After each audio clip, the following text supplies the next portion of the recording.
खेसारी लाल यादव की फिल्म वीर हनुमान आखिर कब तक में आएगा। नमस्कार दोस्तों, मैं विजय बिहारी। आज की इस वीडियो में इसी के बारे में बातचीत करने वाले हैं, तो वीडियो को लास्ट तक देखते रहे।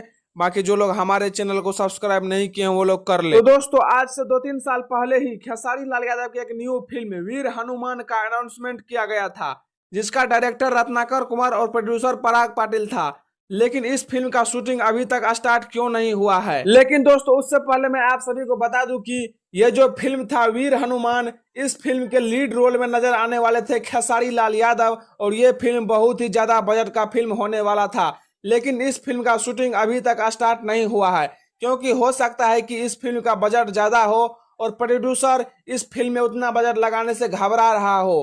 क्योंकि आजकल तो आप लोग देख ही रहे हैं कि भोजपुरी सिनेमा चल नहीं रहा है सिनेमा घरों में। क्योंकि आप सभी को तो पता ही है कि आजकल भोजपुरी फिल्म कितना भी अच्छा क्यों ना आए, लेकिन वो सिनेमा घर में नहीं चलता है। इसलिए हो सकता है कि प्रोड्यूसर और डायरेक्टर इस फिल्म को बनाने से घबरा रहा हो, क्योंकि ये फिल्म बहुत ही ज्यादा बजट का होने वाला था। तो दोस्तों, अभी तक तो कोई ऑफिशियली अपडेट नहीं आया है कि इस फिल्म का शूटिंग कब से स्टार्ट होगा और ये फिल्म कब आएगा।